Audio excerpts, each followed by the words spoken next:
2, 1.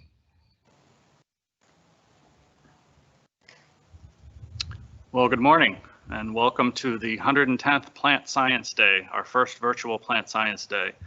My name is Dr. Jason White. I am the current director of the Connecticut Agricultural Experiment Station, and I am coming to you today from Lockwood Farm. On the cover slide there, you see that picture on the left. That is actually a photograph of our very first Plant Science Day, which we held in 1910, which was actually held down the road from here. And then obviously on the right is a more recent picture of the farm. So this is a virtual event, and I'll walk you through our agenda and some of the things that we're going to talk about in a minute. Obviously we are virtual because of the situation with COVID-19. But this event has not been canceled since World War II, when a significant percentage of our staff was overseas. So we were bound and determined to have the event. So a number of people put a lot of time and energy into turning this into a virtual event, and we hope that you will enjoy it.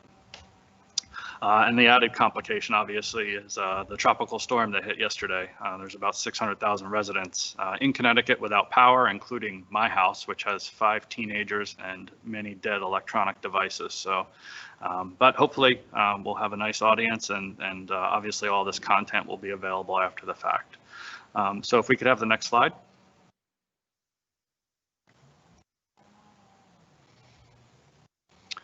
So obviously this is our virtual agenda, and what you see here is a combination of live stream events, which you're watching right now, but also a significant amount of pre-recorded content.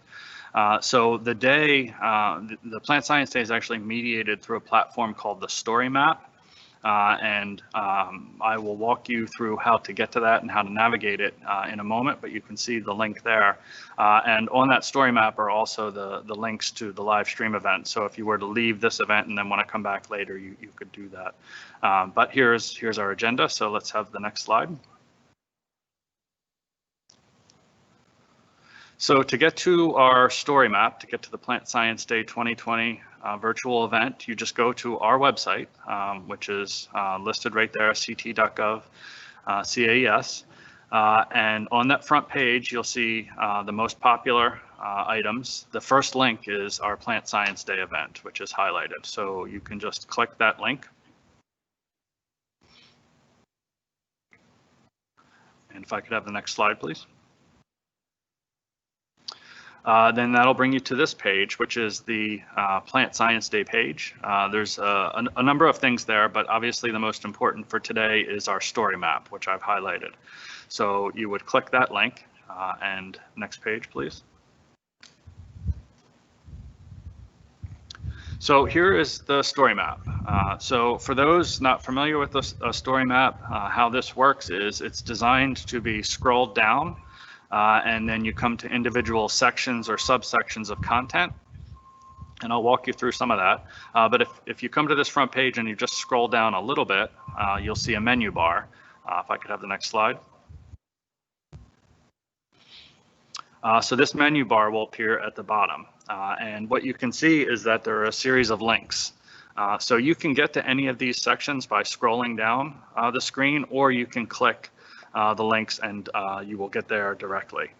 So as you see, they include the live stream events, which includes my opening remarks, as well as the Samuel Johnson lecture and comments by the Experiment Station Associates, which we'll hear more about. And that'll all be this morning. There's also a series of pre-recorded welcome messages, and if we have some time after my remarks, we'll listen to some of those. But we have some messages for Plant Science Day from Senator Richard Blumenthal, Senator Chris Murphy, Congresswoman Rosa DeLauro, Lieutenant Governor Susan Bysiewicz, and the Dean of the College of Agriculture, Health, and Natural Resources at University of Connecticut, Indrajit Chaubey.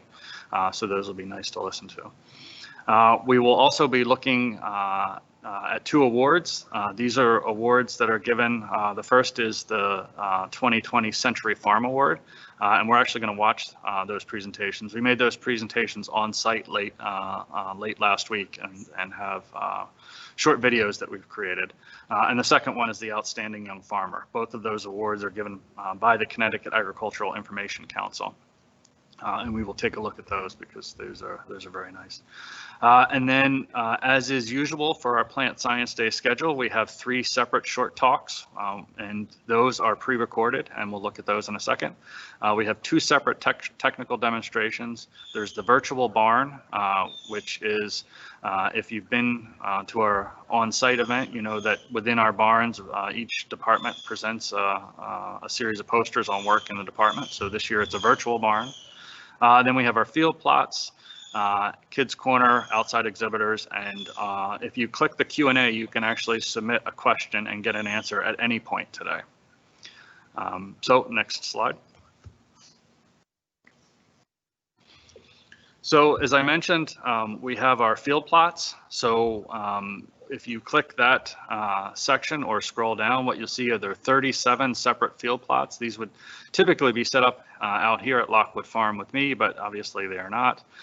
So what you'll see listed are the abstracts associated with each one of those field plots, which are experiments conducted by our scientists. And in addition, there's additional media there, either PowerPoints with video and or audio to walk you through some of the work. Now, those 37 field plots are actually organized into some specific topic areas to help navigate them. The first are public health. First is public health, then we have plant health, environmental health, new crops, and invasive plants. So within each one of those categories, there are field plots by a number of our staff scientists. I mentioned our virtual barn with exhibits from each department, and they are listed there. So our entomology department has an exhibit entitled Murder and Maggots, an Introduction to Forensic Science. Our Valley Laboratory, which is up in Windsor, has a presentation on Palmer amaranth, a devastating new pigweed to watch out for. Our Department of Plant Pathology and Ecology has an exhibit on soil protists and plant health. Our Department of Environmental Sciences has an exhibit on how mosquito feeding impacts disease transmission.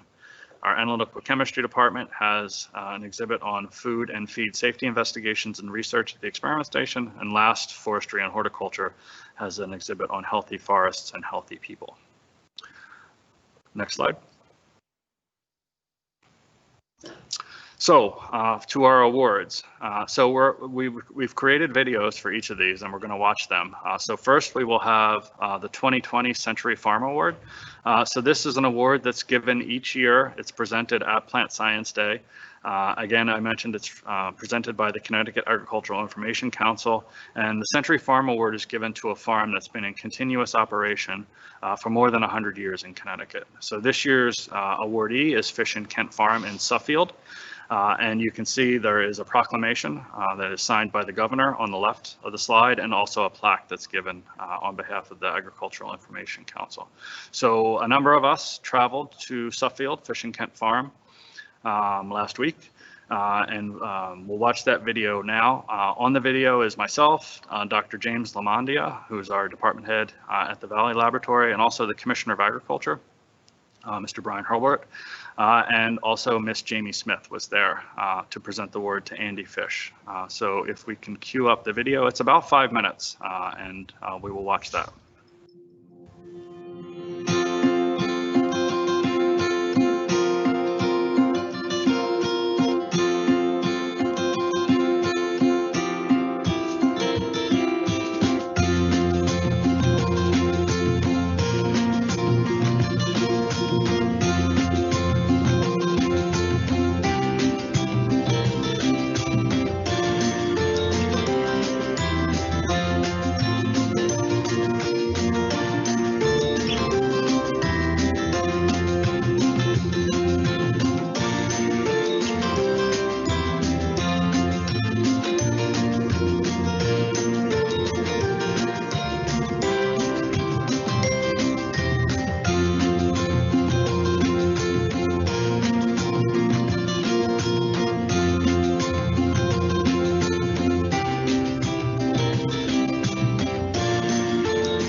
Well, it's our pleasure to be here in Suffield, Connecticut today at Fish and Kent Farm to present the Century Farm Award for Connecticut.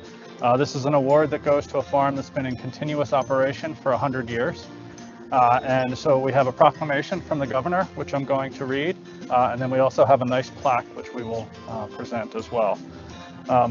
So the site has been in agricultural use for 150 years and in the same family for more than a century. Andrew J. Fish, great-grandfather of the current owner, was in the Connecticut 12th Volunteers in the Civil War and purchased the farm in 1900. Andrew J. Fish did well with the farm until the Great Depression in 1928, when farming became difficult. They lost one of the tobacco sheds in the hurricane of 1938. The stalls in the barn housed draft horses for tobacco cultivation until the 1940s, and the last tobacco crop was destroyed in the 1955 hurricane. The sheds were rented to General Cigar, and tobacco fields were rented to the Coulter Dairy Farm. Strawberries and vegetables were sold to Winter's Market in New Haven until the 60s. General Cigar rented the sheds until the 1960s. A second tobacco shed was lost due to arson in 1980. Today, one of the adjacent farms, Sheldon Mell Farm, uses the last remaining shed for curing tobacco. The site had pigs in the 1940s and 50s and goats in the 1970s. The basement of the main barn was used for dairy up until the mid-20th century, and the barn stalls were used for riding horses until the late 50s. In 2009, the development rights were sold to the state, ensuring that the land would remain open space. Currently, there are 8 acres of hay, hens, honeybees, and a small orchard, and 20 acres are rented to a local dairy farm for corn. A forest management plan was just completed for the approximately 45 acres of woodland, and trees will be harvested when lumber prices increase. So here is the proclamation from the governor. Thank you. And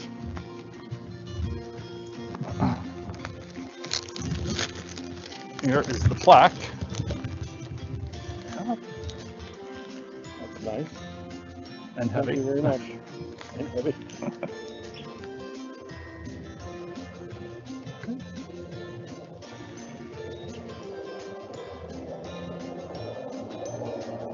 Okay. Okay.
Okay, thank you.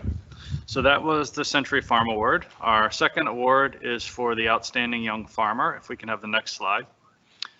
So this is it's an award that's also given by the Connecticut Agricultural Information Council. This award is typically presented at Ag Day in the Capitol, which is held usually in April of each year, but the event was canceled this year, obviously, because of COVID. So we worked with the Commissioner of Agriculture and others to make the presentation, to record it, and then to watch the award here today. So if we could have the next slide and then that video.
Okay, well, thank you. It's our pleasure to be here today to present the 2020 Connecticut Outstanding Young Farmer Award. This is an award given by the Connecticut Agricultural Information Council. And this year it goes to Jimmy Bloom of Cop Island Oysters by Norman Son. And we're here today. So we have a plaque, which has been ordered, but this is the mock-up of it. And also a proclamation signed by the governor, which I will read. So 2020 Connecticut Outstanding Young Farmer Award. Jimmy Bloom, along with his father at Cops Island Oysters, farm approximately 14,000 acres along the Connecticut coast from Greenwich to Stonington. Jimmy is part of a third-generation oyster farming operation that has a dedicated focus not just to harvesting, but also to continually regenerating beds in a sustainable fashion. Jimmy's love of shellfish farming began at the age of 2 when he would accompany his father on the deck of his oyster boat. That began a lifelong love of oyster farming that continues to this day. Jimmy has also served on the board of the Fairfield County Farm Bureau and the Connecticut Aquaculture Advisory Council. This award recognizes Jimmy's commitment to agriculture in Connecticut, both in the present and the future. So this is for you. Thank you. And the award's in the mail. Plaque's in the mail. You guys want to come in? Come on. More? Yeah. Yep.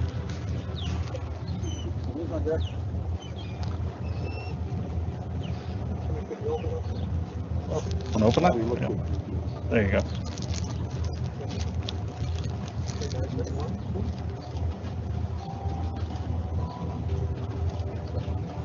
Okay.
Okay, thank you.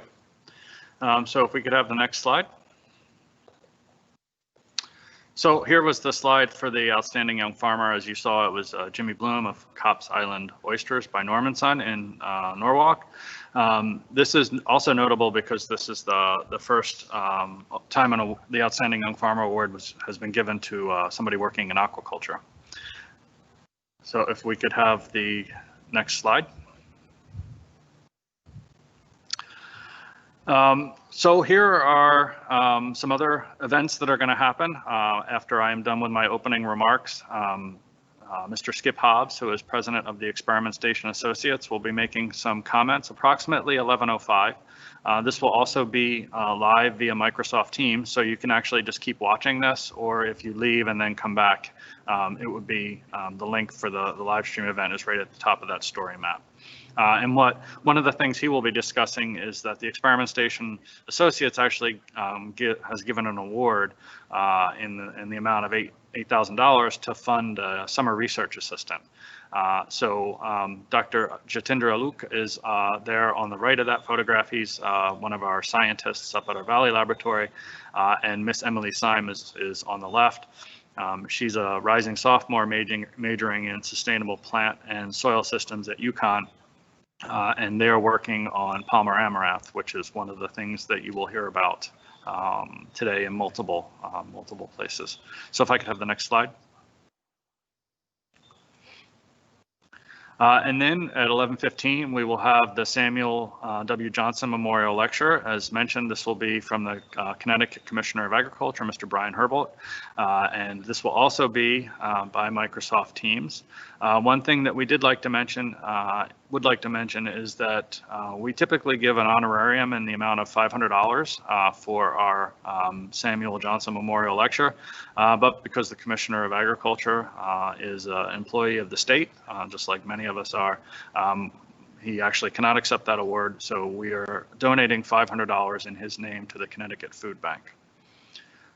So again, if you would like to see that, you can either just stay on this event for the next 45 minutes or so and it'll start, or if you leave and come back, just click the link for the live stream on the story map. Next slide. And then we have our presentations on research. You can find these on the story map on the short talk section. These have been pre-recorded. There are 3 topics that you can listen to. The videos are on the order of 15 to 20 minutes with a combination of media. And we do want to note that from 1 to 2:30 today, there will actually be a live Q&A where these speakers will be directly available to answer questions. As I mentioned earlier, you can submit questions at any point today during the live Q&A, and we have that being monitored and questions are being forwarded to appropriate staff and answers will be returned. But from 1 o'clock to 2:30, Dr. Jeff Ward, Dr. Walter Kroll, Ms. Terry Arsenault, and Dr. Kirby Stafford will all be available to answer questions directly. So Dr. Jeff Ward, he is the head of our Department of Forestry and Horticulture. His short talk is on the return of multi-year defoliations in southern New England. Dr. Walter Kroll and Ms. Terry Arsenault are in our Department of Analytical Chemistry, and they have a presentation on industrial hemp, an emerging crop in Connecticut. And then Dr. Kirby Stafford is the head of the Department of Entomology, and he has a presentation actually on Plant Science Day, specifically history. As I mentioned, this is our 110th event. So next slide. Our technical demonstrations, we have 2 for you today. The first is from Mr. Greg Bugbee. He's in our Department of Environmental Sciences, and we'll be doing a demonstration on container and raised bed gardening, big yields from small places. And the second is from Dr. Scott Williams, who's in our Department of Forestry and Horticulture, and he has a presentation on deer and wildlife control in your garden. So again, found on the story map, just click the link for technical demonstrations or scroll down. Next slide.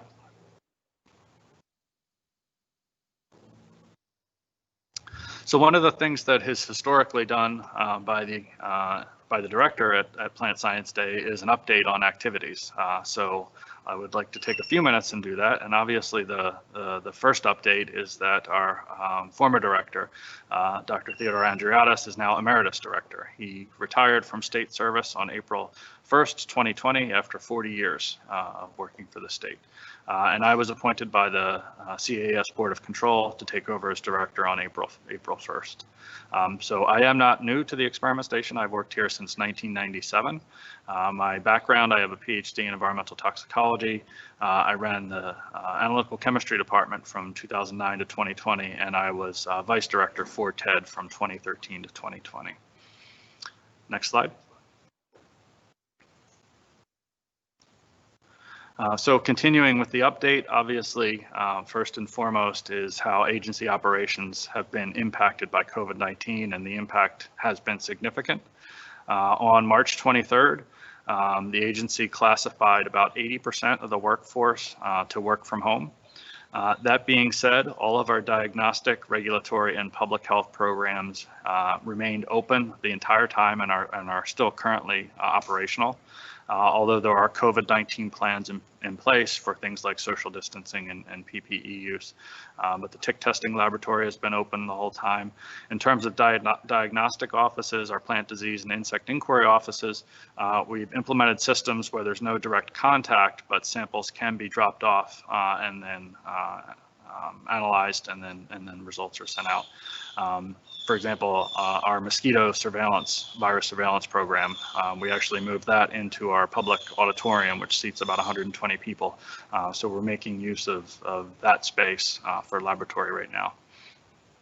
So then on June 17th, we did transition to about 50% staffing, and that's where we remain right now. The buildings are closed still to the public, but as I said, we do have policies and protocols in place for contact. It's just having people in the building is something we're not able to do at this point. I should also mention that at Lockwood Farm, we do have our pavilion, which is where I am sitting right now, that we are making available for use on a case-by-case basis. So you can just call the experiment station and we can make this space available with appropriate protocols. So if I could have the next slide. Continuing with the agency update, our funding this past year from the state was flat at about 7.1 million. That value is actually still down from about 3 years ago when it was a little over 8 million, but that reduction has been sustained and it's flat year over year. Our federal funding at the capacity programs, which is funding that comes out of comes from Congress through USDA that we get every year. That's at about 1.36 million.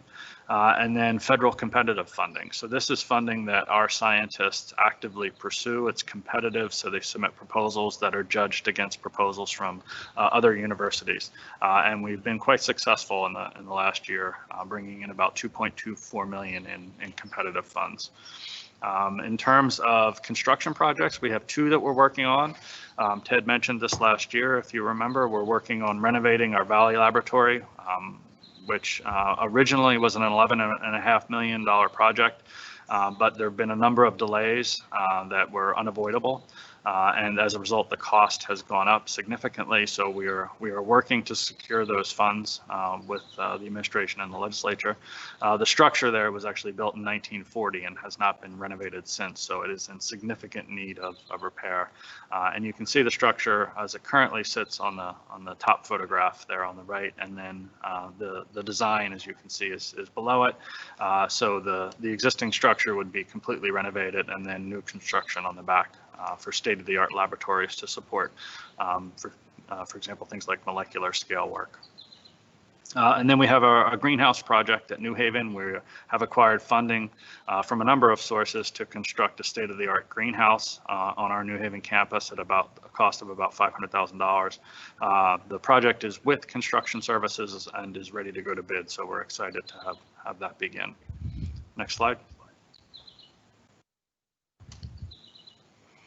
I did want to mention a number of research highlights. The first I wanted to point out was our mosquito virus surveillance program. On the right, actually, you can see a picture of Senator Richard Blumenthal. He was on our campus in New Haven for a press conference and tour about a month ago, looking at some of the programs we have related to tick-borne and mosquito-borne diseases. The one major update is we actually have added 16 additional mosquito trapping sites to our network. We have a network of about 98 sites that's been operational for a couple of decades. But because of the outbreak of eastern equine encephalitis in the eastern portion of the state last year, that occurred in areas where we did not have active mosquito trapping sites. So we worked with the administration to acquire funds to support 16 additional sites. And they were operational in May, and we are collecting mosquitoes from them as we speak. In terms of our tick-borne disease program, we have been receiving a higher number of submissions than is normal, and more importantly, the infection and co-infection rates are higher than historically that we've seen. And so those are for the black-legged ticks. We also wanted to note that we've intercepted 3 new invasive species in the last 2 years, and we're seeing significant range expansion of the Lone Star tick, which is pictured there on the right. Third, we have the hemp program, which you'll hear about in one of our short talks. The Department of Analytical Chemistry was actually the Connecticut Department of Agriculture's regulatory laboratory for hemp testing. So these were samples that would be submitted to our laboratory, and we would conduct analysis for THC to determine that the levels were below 0.3%. So we tested 101 samples either directly from growers last year or from regulatory samples from agriculture inspectors. And the average turnaround time was under 48 hours, which is important because these were pre-harvest samples. So the results had to be in hand before the crop could be harvested. And then last up, we do have some work going on related to COVID-19. Dr. Doug Brackney of our Department of Environmental Sciences participated in a study that's still ongoing. It began a number of months ago, and it's conducted with collaborators at Yale, where we were looking in wastewater, in sewage, for the presence of the virus. And this was done initially in a pilot program for the city of New Haven.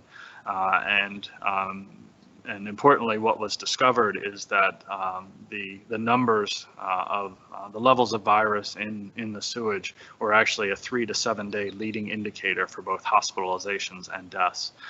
So the finding of virus in wastewater has been done before, but in this case, the demonstration of these values being a leading indicator of what's going to happen in the community is significant.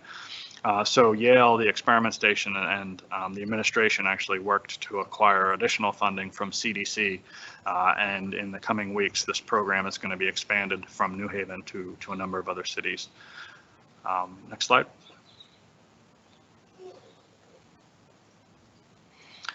So I did want to update on some hiring that we were able to do in the last 12 months. The first is Dr. Susanna Cario. She is a new assistant scientist in our Department of Forestry and Horticulture. She's an urban tree physiologist working on topics such as tree stress and other impacts, other things that would impact tree growth in urban and suburban and forested areas. Dr. Christian Dimka, he is the new head of our Department of Analytical Chemistry. His actually first day of work was Monday of this week, although he's joining us from Alabama, so he will be on quarantine at home for 14 days, but he is working from home remotely, and then will be taking over on site Monday, August 17th. Ms. Catherine Dugas joined as a full-time research technician in our inquiry offices, both insect and plant disease. Ms. Noelle Khalil joined as a research technician in our tick testing laboratory, and Ms. Jamie Cantoni joined as a research assistant within our Department of Entomology. Next slide. So obviously we did have two retirements. The first we've already mentioned, Dr. Theodore Andreatis. He is now Director Emeritus, effective April 1st. And then also Dr. Francis Ferrandino from our Department of Plant Pathology and Ecology. He is now an emeritus scientist. Next slide. So I did want to take a moment to convey gratitude and thanks to the 2020 Plant Science Day Planning Committee and to all of the staff who have participated in this event. Obviously, this is something that we're typically very well suited to have on site here at Lockwood Farm, and the decision to convert this to a virtual event didn't happen until about April. So making this the successful event that we think it will be was a significant effort, Herculean efforts from a number of people, some of whom I've listed there, but again, the list goes on and on. So hopefully you'll be able to view all of this content and enjoy the day. We did want to point out that because of the nature of this event and the fact that it is on a story map and there is a significant amount of content that's available, I will be reaching out to public school superintendents in the coming months and others to make all of this content available for any on-site or remote learning that schools will be doing of all ages. As you see, we have content that's of interest to everyone, and also making it known that our staff is available to assist in the coming months as any of that content is used. And hopefully we will see you here at Lockwood Farm next August in 2021 on site. Next slide. So here's my contact information, and feel free to reach out with any questions or concerns that you might have. So at this point, I think we'll have some question and answers hopefully answers, if any have been sent in. And then since we have some time, I think once the question and answer is done, we'll try and view some of the welcome messages. A lot of those were coming in yesterday and yesterday evening, so we're not quite sure how that's going to go. We did get them uploaded, but we'll take a look. But let's see if we have any questions first. Okay, thanks very much for a very interesting talk, Jason. One question that we have is, you noted that the station is got some issues due to COVID and being closed. Are we still able to get soil testing done and plant insect inquiries with the buildings closed? Yes, as I mentioned, our diagnostic offices have remained open. So you would just come to the experiment station as you would normally. And there are instructions in either in the Slate building or the Jenkins Wagner, depending on what the nature of your sample is, on how to leave your sample remotely, information that there are forms there that you can fill out, and then you would leave that sample, and then after you leave, then the staff will come and collect the sample and conduct the analysis that's being requested, and then contact you with the results, whether it's a soil test or, again, a plant sample or an insect inquiry or anything of that sort. And that applies both to our New Haven campus and also our Windsor laboratory. And obviously you can also call at any point and get additional information. Thank you. Next question is, you mentioned that we have expanded the number of sites for the mosquito virus testing. Is that going to be just for this year, or is that going to be a permanent expansion? Our plan was to make that a permanent expansion. There was actually money that was going to be added to our budget. It was Connecticut obviously has a 2-year budget cycle, and this was money that the Office of Policy and Management, the administration, had put in the amount of $50,000 to expand the program, which involved hiring additional staff, including staff to work in our BSL-3 laboratory for virus isolation. We did run into the complication that there was actually no legislative session this summer. So the vote to add that money to our budget actually could not happen. We did work with OPM and the governor's office to find a 1-year solution to get that funding in place so that we could begin the program. But again, that is just a 1-year solution. So we have reached out to OPM and others and are hoping to make that a permanent expansion of the program. Thank you. Next question relates to Plant Science Day in 2021. I know you pointed out that we're going to try and go back to the farm. Are we also going to keep aspects of it available on the website like this particular event? That's an excellent question, and I think the answer is that it will be a hybrid event because this was obviously a lot of work to do because it was our first time doing it this way. But having all of the content on the web in this form makes it highly usable year-round to many others that may be interested, so I think a lot of our staff are finding that to be a very appealing aspect. So the plan is to have an actual on-site event as usual next August, but I suspect that a portion of the planning as we come closer to next year will be having a significant portion of the content available in this type of story mat format, which was not something I was all that familiar with initially. But I think as you spend some time looking at the program today, you can really see the value of this type of approach. Thank you. Next question. If you send content to schools, will individual teachers be able to reach out to various CAS staff for additional questions with the content or help with the remote instruction? Yes, so that's the idea. I would have difficulty accessing, obviously, individual schools and individual teachers, which was why I'm currently thinking about going through the superintendents. But the idea is to make everyone aware of this content, and then they can, individual teachers or schools can use it as they see fit. But the idea is that our staff will be available to assist in instruction in any way that's appropriate or needed.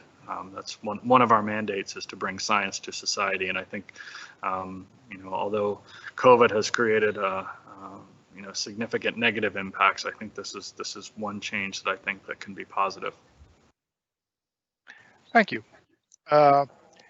Is there any projections on when we might go back to a full operation of the Connecticut Agricultural Experiment Station?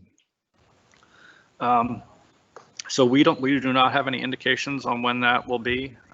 There was a discussion of a phase 2 opening in late July, but as cases started rising in many states around the country, that was delayed. So we take our cue from the administration on this. So as of right now, we are open for business. Staffing on site at any given time or point during the day has to be below 50%. Sometimes a year that's easier than others, because if you're doing field work, whether you're out on the lake or out at one of our experimental sites or doing nursery inspections, obviously you're not on site. But as we move into the fall and the winter, the logistics of arranging schedules becomes a little more challenging. But we are fully operational, and we'll open up to 100% and open our buildings to staff or to the public as soon as we can, and as soon as planning allows. Thank you. What about funding? Is we looking good for next year? Well, the state funding, you never really know what you're going to get until you get it.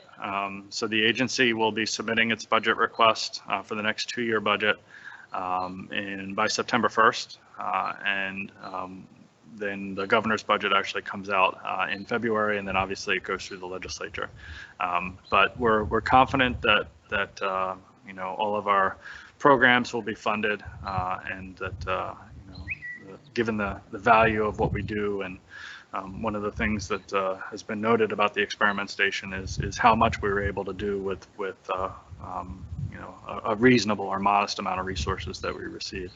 And a lot of that work is really, really important to public health, the environment, agriculture. So we're confident that funding will be where we need it to be. And one last question is about competitive funding. Where does that generally come from? So our scientists in this fashion are somewhat similar to university professors, in that we're conducting research, and if you want to hire an assistant, a postdoctoral associate, or a technician to help you in that research, you submit a grant. So I would say about half of our competitive funding comes from the United States Department of Agriculture. They have an institute called NIFA, the National Institute of Food and Agriculture, and we apply for competitive programs there. Our staff has also gotten funding from the National Science Foundation, also the National Institute of Health, and the CDC is under the NIH.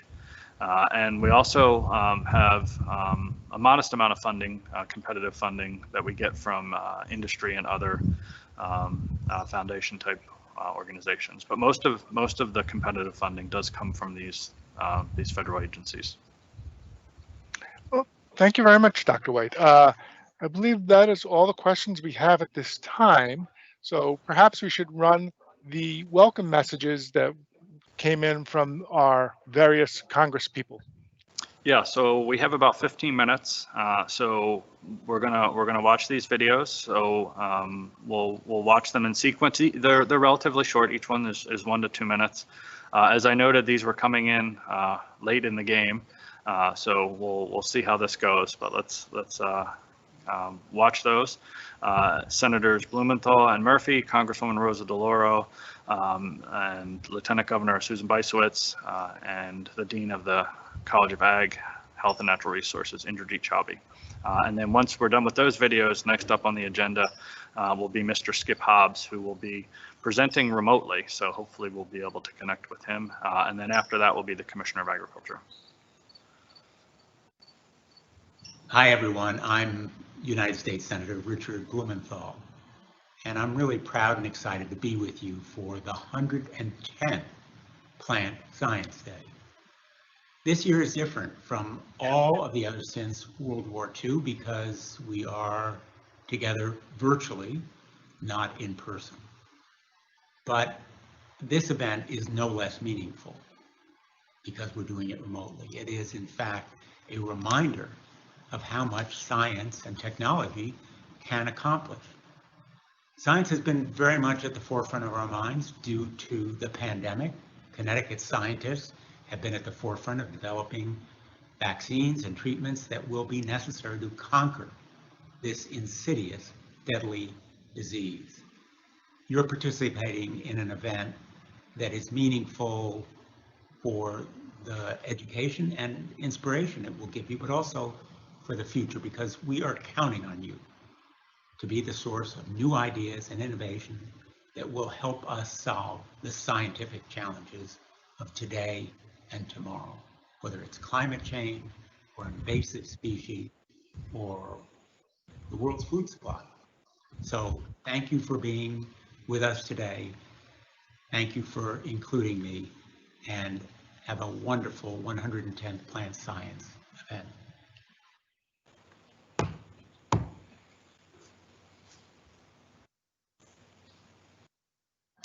Hey everybody, happy Plant Sciences Day. I'm sorry that I can't be there with you in person. I'm sorry nobody's there in person. I know it's the first time that it has not happened on site in a very, very long time, but I'm just so thankful for all the great work that the Connecticut Agricultural Experiment Station does. I got the chance to be there in person a few months ago. I guess now it was last summer, and I know how important the work done there is to all of the research on vector-borne diseases.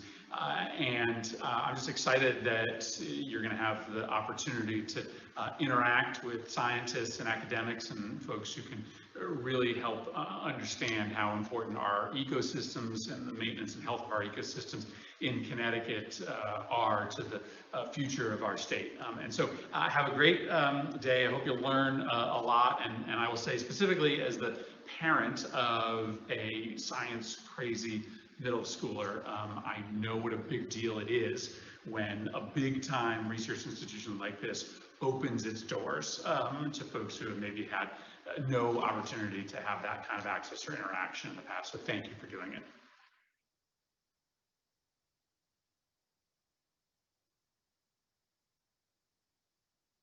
I'm Lieutenant Governor Susan Weisswitz. I wish we could all be together to mark the 110th Annual Plant Science Day and celebrate the incredible accomplishments the Connecticut Agricultural Experiment Station has made to our society.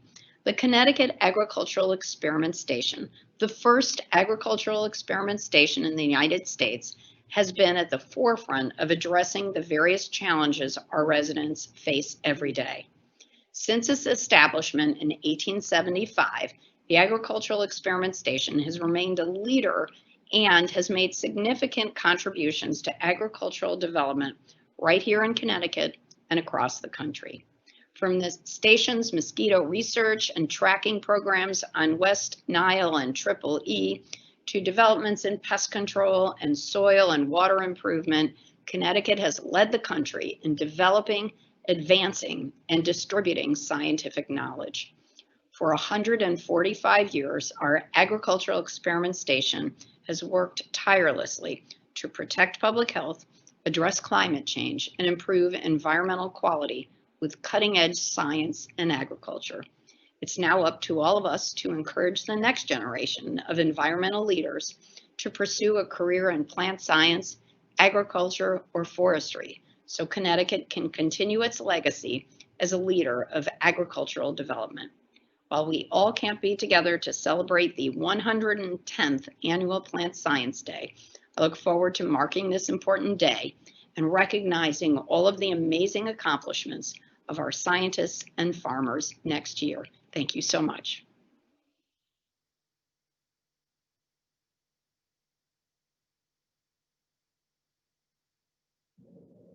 Happy Plant Science Day.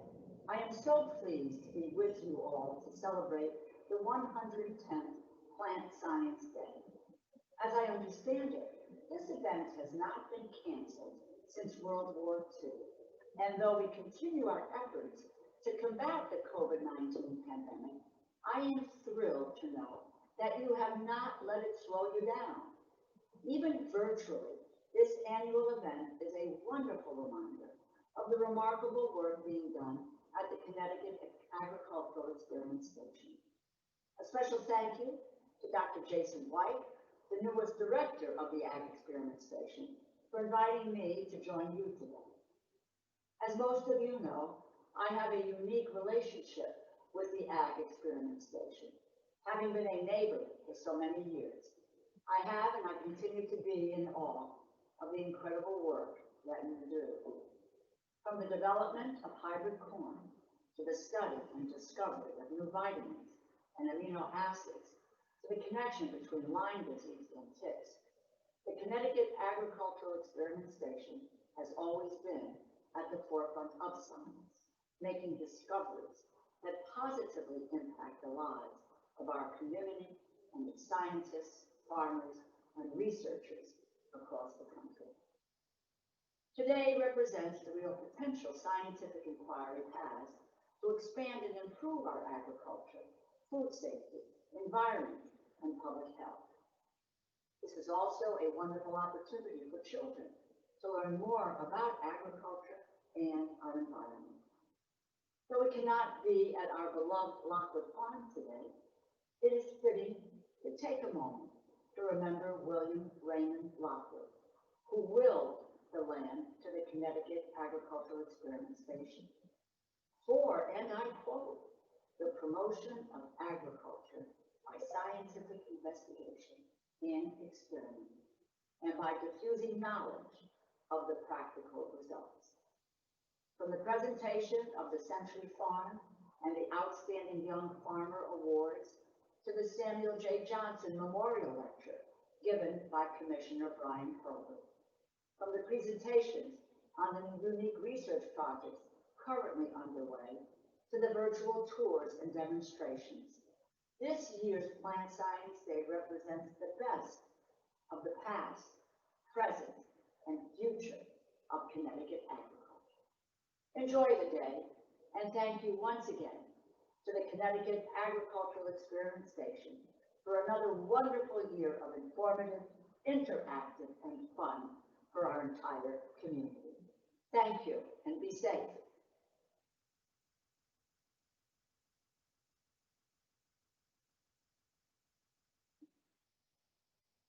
Greetings. My name is Indrajit Chaube. I am Dean of the Yukon College of Agriculture, Health and Natural Resources and Director of STORE's Agricultural Experiment Station. I want to congratulate Connecticut Agricultural Experiment Station on successfully organizing 110th Plant Science Day. Collaboration between our two experiment stations has had a long and rich history that spans more than 130 years. We work on issues affecting agriculture and food production, health, climate change, and sustainable landscapes.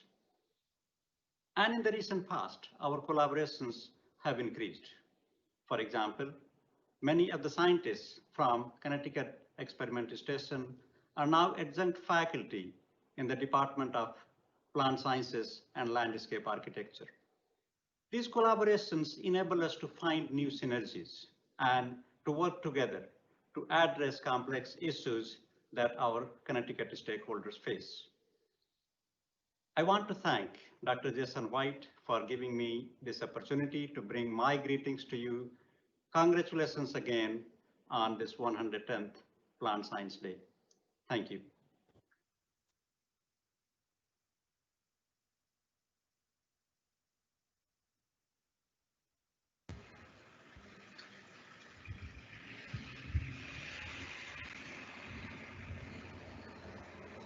Okay, well, thank you. That was very nice to see all those welcome messages and the recognition of the important work that the experiment station does here for the state. So next up on the agenda was we were going to go to Mr. Skip Hobbs, who's president of the Experiment Station Associates. However, he just sent a message that he does not have power where he is, and he was going to try and connect by cell phone, but we do not see him in yet. I see him as saying that he's connected, but don't know if he can come in and speak. Well, I think maybe we should come back to him if we can. The Experiment Station Associates is an organization of citizens that's been established to support the Experiment Station and its work through a number of means. So hopefully we'll be able to catch up with Skip. As I mentioned, the one thing we did want to highlight was the award funding the summer research assistant at our Valley Laboratory. That award in the amount of $8,000 will enable some significant work to be done on this new invasive Palmer amaranth. So I think what we would like to do now is move on. So I'm going to introduce Mr. Terry Jones of Jones Family Farm. Terry is also the vice president of our board of control, and he's going to make some comments, and also he will be introducing Bryan, Commissioner of Agriculture, for the Samuel Johnson Memorial Lecture. So I'm going to slide out of my seat, and Mr. Terry Jones will slide in.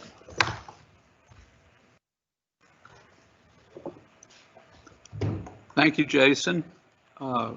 This is an exciting occasion.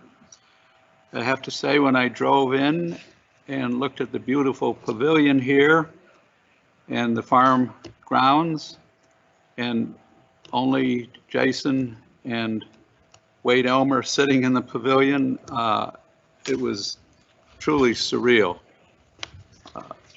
In case you're wondering, I'm conducting a little scientific experiment myself, trying to avoid sun damage on my face. I am been growing my hair to unprecedented lengths, and much to my wife's consternation. But I would like to give great credit to the station scientists.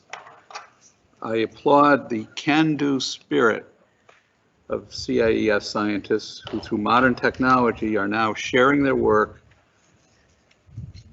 virtually. Fellow scientists from around the planet have been tuning in, and Connecticut nutmeggers, to this first ever virtual Plant Science Day. And equally, if not more important, during the school years, teachers will be able to bring talks and demonstrations from the field to their students. Who knows how many children may be inspired by the research presentations, storyboards, and virtual tours of the research plots who pursue a career in science. Ideas will germinate like seeds in healthy soil. We share a common goal, enabling all children to live their dream. We are all human and long for the excitement of group gatherings such as we've done for 110 summers at Plant Science Day, but we are also nutmeggers who embrace innovation for this pandemic summer. It is the only way forward. As Winston Churchill said, never let a good crisis go to waste. I would like to say a word on behalf of our Director Emeritus, Ted Andriotis. As we say in New England, where for centuries our energy and survival depended on energy from the forest, a true leader leaves the woodpile a little higher than they found it. And I would say, recognizing Ted Andriotis has certainly done that. And I want to thank him on behalf of us all for his service. We had hoped to have a special recognition gathering in April. And when normalcy returns, we will do that. But my heart and soul are filled with gratitude for Ted, as some 7 years ago, he stepped into station leadership on the passing of Lou Magnarelli. So on to Dr. Jason White, who 7 years ago stepped into the vice directorship and has been serving and learning under Ted Andriotis. And as Jason has pointed out, the first director of this station in 1875, Dr. Samuel Johnson himself was a chemist. So it's only appropriate we cycle back to a time when a great chemist, again, is at the helm. As Jason has led the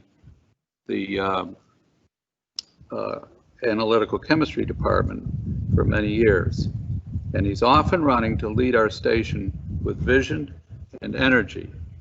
And I also wish to thank Dr. Wade Elmer, station scientist, who has stepped up to leadership as the new vice director. He has spent a lifetime of love and dedication for work at the station. I do believe that Jason and Wade share a great knowledge of and appreciation of the history of the Connecticut Agricultural Experiment Station and are enthusiastic about our future. A quick word, I would like to just share with you the wonderful team that is your station board of control. Governor Ned Lamont is by statute the president. Commissioner Bryan Hurlburt, whom we'll be hearing from shortly, myself, and then we have representatives from Yale, Dr. Errol Fickrig, UConn, Mr. Paul Larson, who was also a nurseryman in the quiet corner of Connecticut, Miss Joan Nichols, Ms. Joan Nichols, a professional forester and director of the Connecticut Farm Bureau, Dr. Dana Royer, who is the appointment from Wesleyan, and also Ms. Patty J. Maroney from the governor's office and OPM. And these folks are a joy to work with, and I want to personally thank them, as we all should, for their dedication to the station. So a brief word where we are going, as has been alluded to earlier, we will keep a steady renewal of world-class scientists. It's very important. And we need to maintain our world-class facilities. And under Governors Rell and Malloy at New Haven, the Jenkins Wagner, and out in Griswold, our mosquitoes lab have risen to excellence. And we are confident that Governor Lamont, a leader who knows and respects the value of science, will be working with us to renew the much needed Valley Laboratory in Windsor. So we thank you and enjoy the rest of Plant Science Day.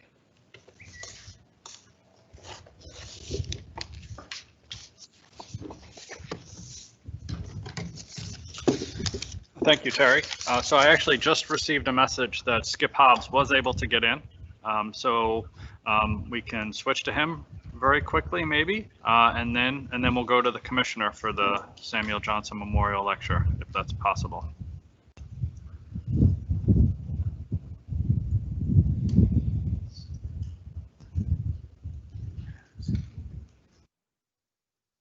Skip, you need to unmute yourself, and we're going to try and put you in.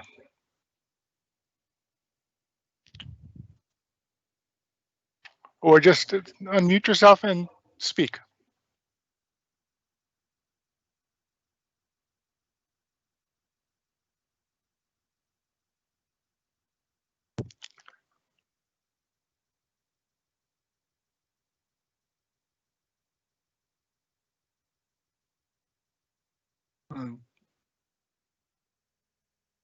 Well,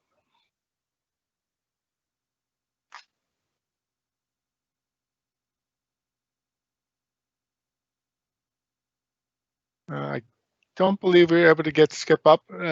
He seems to be muted and can't get him unmuted. Let's go to an introduction for Bryan Hurlburt to keep the program going, and then if we can get Skip up at the end, we'll bring Skip back in. Okay, I'll invite Terry Jones to come back in and introduce the Commissioner of Agriculture.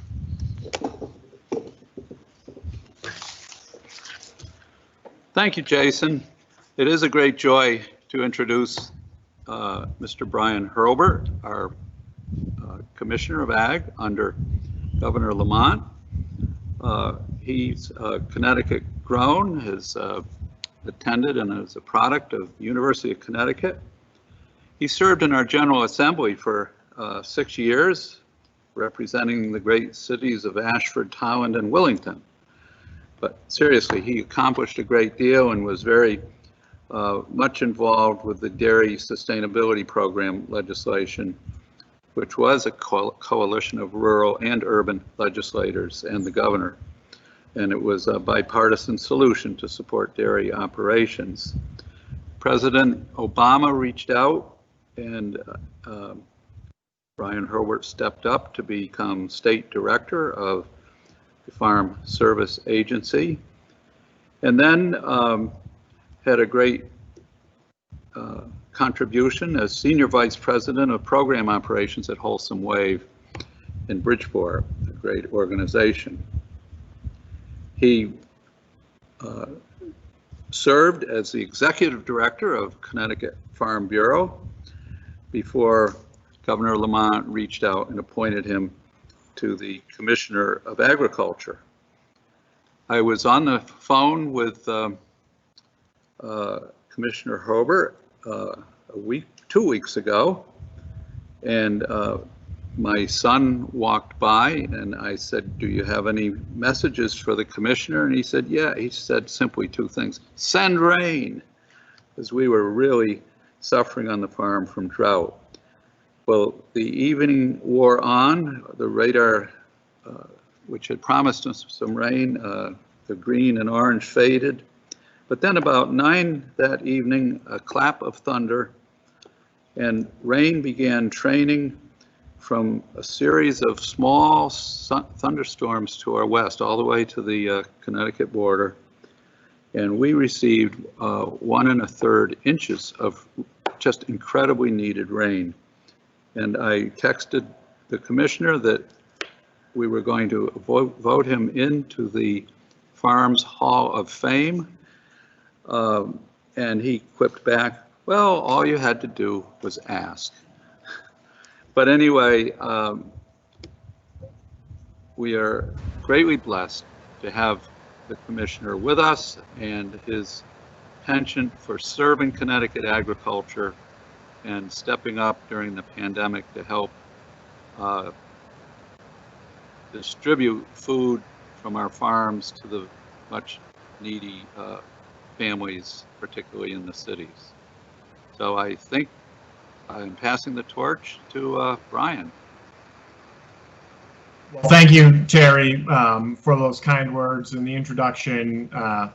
You know, as I've quickly learned, as in public life, you get responsibility for a lot of things, and that cuts both ways. So while I may not have been responsible for the rain that you received, I may have been responsible for the drought that didn't bring the rain in some of the other eyes. So I appreciate you letting me know that you guys did get some rain. We're still hearing, even after the storms of yesterday, that folks are still very dry in different parts of the state, and that's very concerning for the industry.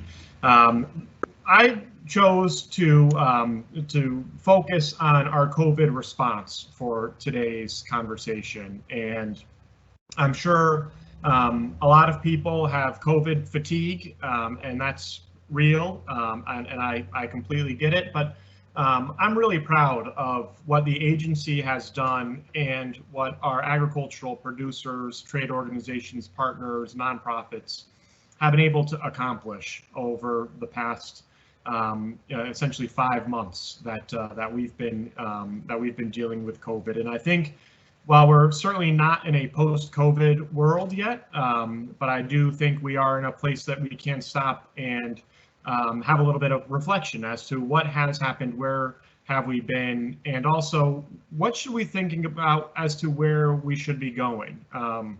And so I apologize that I'm not down with everybody on the farm, that I'm still here in Towand in my home office, if you will. That's what we call the family room nowadays. But the COVID pandemic has challenged a lot of our abilities to do things as we've done them before, but also highlighted that we have the ability to be flexible and can change what we've done and be responsive to these new challenges. So I'm going to attempt to share my screen here. I just want to make sure. Can I get a thumbs up, Terry, that you can see this? All right. Thank you again, and thank you to Dr. White for having the vision to recognize that Plant Science Day is an important component of our agricultural seasons, and that just because of COVID-19, that it shouldn't be canceled, that it should go on. It should go on in a way that continues to educate and raise awareness of agriculture across the state and engage families and students about the value to agriculture, the value of agriculture, and what's going on at the Ag Experiment Station. It's a gem. We're very fortunate to have such a robust program in the state. I know our producers feel that way. We've just seen last evening or Monday evening, Massachusetts had the first human case of EEE identified and reported. The Ag Experiment Station does great work, not only for our producers, but also for consumers, whether or not they are aware of how much of that work happens. And Plant Science Day is a great way to highlight the contribution of the station. So I'm going to talk a little bit about how COVID-19 has challenged the industry, how we've been able to respond, and where do we go from here. And I know everybody's excited that I've got a 936-page PowerPoint presentation to roll through this. We will leave some time for thoughts and reactions and questions. I specifically didn't put answers down on the final slide because I don't know that I'll have them, but I do know that we've got a lot of great people who are thinking about this and thinking about ways to improve our agricultural sector, and I look forward to that conversation.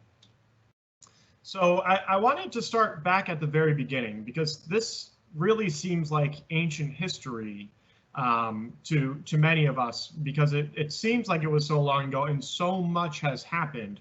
But it all started on March 10th with the Emergency and Public Health Declaration by the governor, and that spun into action a number of things that I don't think many of us ever thought we would be dealing with, and had to dust off a number of playbooks to see, what have we planned for and how is it applicable here.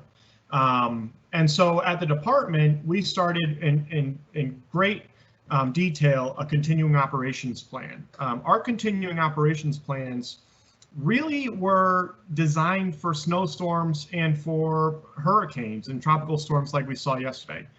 Relatively short periods of time where folks could work from home should they have the capacity to work from home, but not a prolonged teleworking situation. And so we had to think about, what do we need to do to continue to operate, to provide our services, and meet our statutory and contractual responsibilities. And this is important because not only do we have state statutory responsibilities, but we have contractual responsibilities with other agencies and organizations, with the federal government for food safety and other inspections. And so how are we going to do that in a COVID world? And we're doing this not quite understanding what a COVID world would be, but at least trying to think through this. The following week, we started canceling events. That was the, kind of the initial reaction. We're going to start pulling back, and unfortunately, we weren't able to do a virtual Ag Day at the Capitol. But I thank Dr. White and the team at the Agricultural Experiment Station for including some of the programming that we would have been able to do at Ag Day at the Capitol in today's, so that the producers who are being honored still get a chance to receive their due recognition. And also the legislature around this time started canceling their meetings. And as a state agency, we had a number of proposals that were before the legislature that we were hoping to continue to work through. On March 16th, the week of March 16th, we started having people stay home. And so that was, in a course of 2 weeks, we went from normal operations to teleworking for about 90 95% of our staff. And as we're doing our continuing operations plan through the initial while we were together and then while we were teleworking, we kept thinking, and I kept thinking, this was the message with the senior leadership of the agency. What are the needs of our constituents? How can we think through their challenges? How can we help them be prepared for a COVID response? Acknowledging that this is a world that none of us were used to or fully were even aware of what it would look like, but can we start thinking through this as they are starting through their process? Can we jump ahead of it and not having to worry about the day-to-day managing of a farm or a business? Can we take a little bit of a step back and say, okay, if I were running this business, what do I need to be thinking of? And using the expertise and the knowledge that we have with our department staff to think through those questions so that we can then start developing responses. And I think that was very important to get us moving forward relatively quickly and not only being reactive and responsive. I will fully acknowledge that we have been very reactive and very responsive because we haven't been able to foresee all of the challenges that COVID presented. But because I think we put ourselves in this mindset of what do our constituents need, we've been better prepared to respond to it. And that has been helpful because that thought process started earlier. On March 20th was when the really significant stay home, stay safe emergency order was released. And that was a very important declaration by the governor to reduce public gatherings, non-essential work. This was released on Monday. On Friday night was the actual, I'm sorry, the declaration was released on Friday. The critical infrastructure components were released on Monday. During the course of that Friday and over the weekend, we spent a significant amount of time in conversations with the governor's office and with the Department of Economic and Community Development, which was charged with this responsibility to develop what industries and sectors are considered critical and what isn't. And we wanted to make sure that agriculture was seen as critical.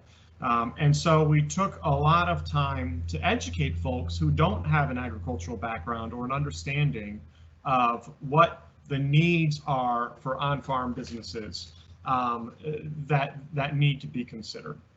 And so we were very pleased when it was released that food and agriculture was clearly delineated as an essential business, which allowed for the movement of employees, the movement of goods, allowed people to have some security to know that they would be able to continue their farm operations. You know, we made the case that this isn't like a retail store that you can, you know, close your doors and shut off the lights, lock up and come back in a couple months or weeks. We weren't sure how long this would go. And kind of just pick up where you left off. That in agriculture, you're dealing with living things, whether it be animals or plants that need care and attention, that need to be maintained. And so it requires a lot of employees. It requires the movement of goods. It requires the importation of inputs. And so this was a pretty significant first stand as to how would we be responding. The fact that agriculture could remain open was critically important in these early days. And just to give a little perspective, that was on March 22nd, Order 7H. We're currently on Order 64, or Emergency Order 7LLL. The governor and his team have been regularly releasing emergency orders to change what can or should happen, and also what cannot happen based on the COVID response. And we've been able to influence a number of those emergency orders to make sure that as we experience things or issues came to us from our constituencies, that they were able to be responded to. But this was really probably one of the most important components of the COVID response from the agency, was getting all of these items included, which allowed for a significant number of businesses to continue. But that also meant if you weren't shutting down, what else did you need? And so the team went into overdrive in the agency. And you all know this because you've worked with agency staff in different levels or different components. We've got a great team at the Department of Agriculture, and they jumped on this very, very quickly. We put together a website so that we could house information, and it was very clear that this was not going to be only Connecticut Department of Agriculture generated information. This was going to be information that anybody generated that could be helpful to an agribusiness. We created a dedicated email and then staffed that email. Over the course of these 4 or 5 months, we've received somewhere about 500 emails into that email address, which just demonstrates that people knew about it and that they were looking to the department for information. And we responded to all of the non-junk mail questions that we received. Even the junk mail spam finders did get into there, but that was a little unexpected. We posted all of the CDC guidelines, recognizing that farms are businesses too. So how do you keep yourself safe? How do you keep your employees safe? What are the best practices that you should be implementing on the farm? We included all of the business resources, and this was one of the things that we talked about a lot in the beginning, that farms are businesses. And so, they stand to benefit from all of the business exemptions and extensions and programs that were being made available, but they may not necessarily know where to go to find that information. So we posted it up there. English and Spanish posters about how to, maintain a sanitary environment in your operation. Different fact sheets. We had a number of challenges with H-2A employees getting in as COVID rolled through Central and South America and the Caribbean. Embassies shut down. And if embassies are shut down, there was nobody there to process paperwork to move H-2A applications through, which was a pretty significant problem, and we had a number of conversations with Secretary Perdue on that one. Online market platforms. If you can't shop in person, how can you do curbside pickup? And just making sure that people knew what e-commerce tools were out there, and trying to reduce the need for them to have to figure it out on their own. We proposed 6 or 8 that came from another trusted resource. And then a social media toolkit. How you communicate with your consumers shifted quickly and dramatically, and recognizing that people had a lot on their minds, we wanted to, again, make it easy. So we provided a 3 or 4 page toolkit with a number of different posts and graphics that people could use to generate a little bit of a social media buzz around their operation. Again, trying to make it easy for them. Understanding how to operate in a COVID world was one of the most significant challenges that we were hearing from producers. What do I need to do? What are my responsibilities? And so throughout our different bureaus, we started and units started putting together a number of guidance documents that just gave people the roadmap, what to be concerned with, what to look out for, how to shift what you were doing to be a more safer environment for you and your employees and your consumers. These were pretty significant in that I don't know that the department has ever filled this role before, and really creating the roadmap for producers to have. And so given the significant different components of the industry that we are responsible for, we wanted to make sure that each industry had their questions answered. And so we created and then worked with industry members to develop these guidance documents. Now, these are not law. There's no penalty if you don't adhere to them, but it created, again, that roadmap and also a sense of security that folks knew that they were implementing the best practices on their farm. We also knew that they needed to be able to communicate directly with us, that all of us were doing things a little bit differently in a little different places and not in the office, so the phone lines may not be answered immediately. And my feeling is that in a lot of these situations, the lack of information is as problematic as the issue at hand. And so we did an extensive number of industry town halls. And I want to thank all of the folks that are listed here for recognizing that their organization, their constituents could benefit from having a conversation, could benefit from understanding what information is out there, how to access it, and then giving the department time to do it. Many of these were hour or 2 hour conversations, telephone calls or Zoom meetings in the evening, but it was really important as a way to, one, get information out to the industry, but also to hear their concerns. As I had mentioned earlier, we were trying to think through what the challenges would be. I think we did a pretty good job of that, but that doesn't mean that we had everything. And so having the opportunity to listen and hear that feedback and hear the concerns directly from producers was very important in us understanding what do we need to do next. You know, is this an individual item? Is this a industry item?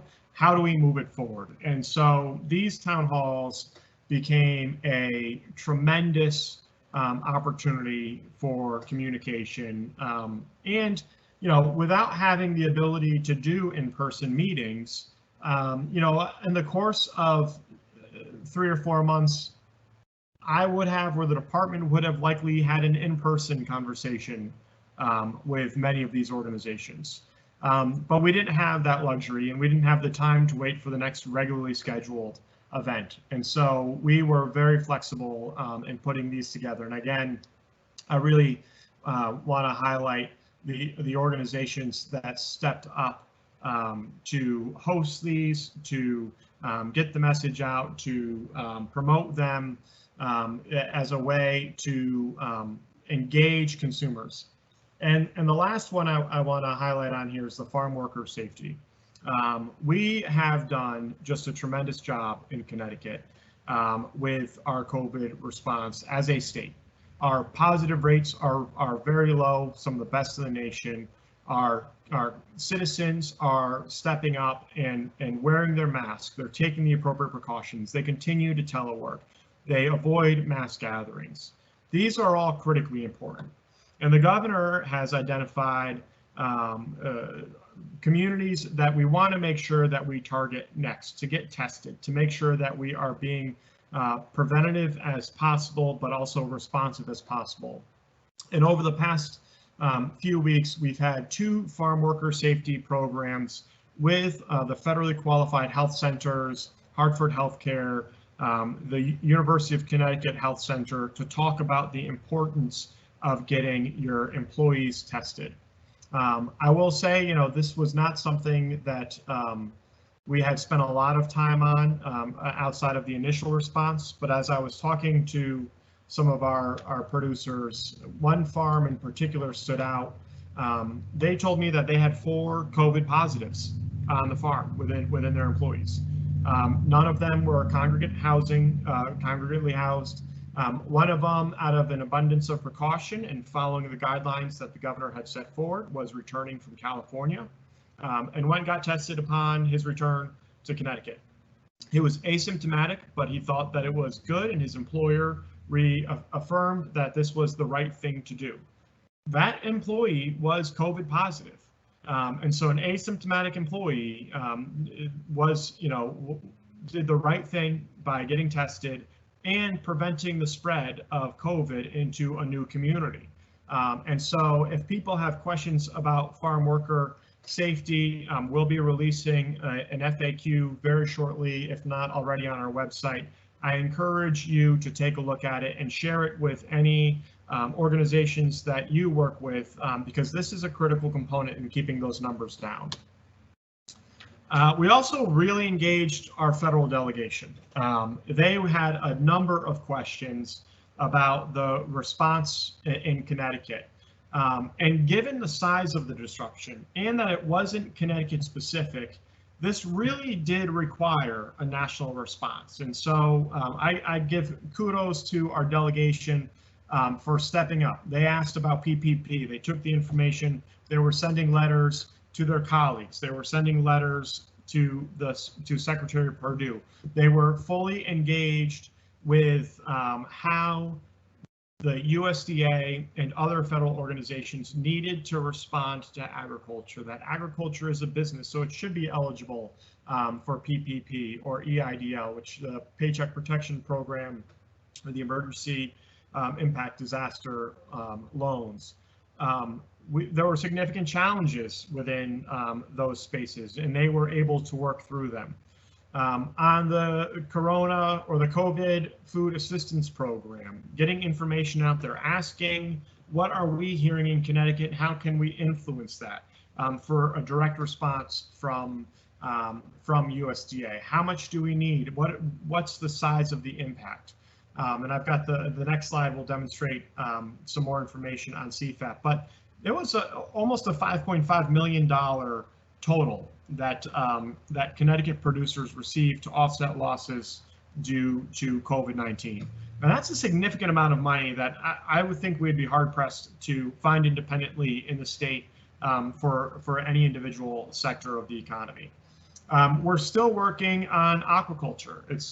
It was ineligible for CFAP. USDA took the position that shell fishing is fishing and not farming, and we know in Connecticut that's not the case. It's farming, not fishing, and we're still trying to encourage USDA to modify their guidance. And just as a point of clarification, the USDA has modified their guidance at least once since the initial program rollout. So this is possible. It's an education component that we need to be diligent on, because the aquaculture industry was impacted significantly. And here you see $5,439,957 distributed to Connecticut producers. The vast majority was in the dairy industry, which had a very significant disruption. I'll talk about that a little bit later. Specialty and specialty crops have been slow to come in. The enrollment period is still open for, I believe, 3 more weeks. And I'd encourage folks to get down to their USDA Farm Service Agency office, make an appointment, fill out the information. I have not filled out an application. I would not be eligible, but I do know from the producers that I've spoken to that the application process is relatively easy, and that they have received payment within 48 to 96 hours after applying. And so if you are listening to this and you experienced a significant loss due to the lack of market for your production or outlets, please make that appointment with USDA. There's still money available in the CFAP program nationally, and so take advantage of that. This was a huge victory for agriculture in one of the final COVID response bills down in DC. We're addressing the consumer component of this, or the producer component of this, but we also had to figure out how to message to consumers. It was great that agriculture was considered essential and that we had to, that businesses could continue, but then how do we make sure that consumers actually frequent them and shop? Working with the Connecticut NOFA, They had this idea in mind for a map of all farm stands, farm stores, farm markets that were open. And we partnered with them to list as many of these retailers as possible to make sure that consumers had a place to go, an easy place to go to find out where they could get Connecticut grown goods. And great kudos to Connecticut NOFA. They designed a website that had a ton of very significant information, including, you know, the hours in the website. They had what goods were available, whether or not they took credit cards, if they had curbside pickup available.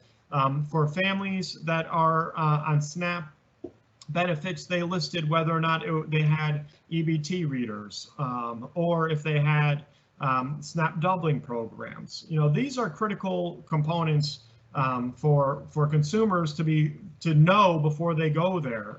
We certainly didn't want to have somebody drive out to a farm stand that was closed, or they needed to use SNAP and they didn't have the ability to.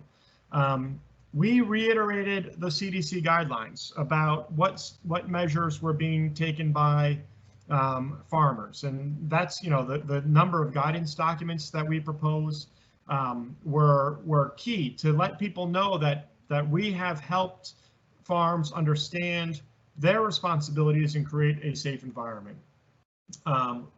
We generated a significant amount of activity through the Connecticut Agriculture Report. That's our weekly e-newsletter. If you have not signed up for it, I strongly suggest you do. It's been a great tool to get information out there and highlight what's happening across the industry.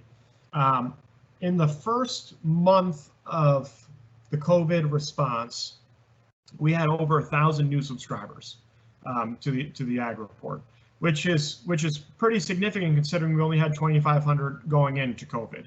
And again, to me, that reflects that we were getting information out there that people found valuable and wanted to see more of. And so we continue to do that. We put a lot of focus on that, you know, as another communication tool.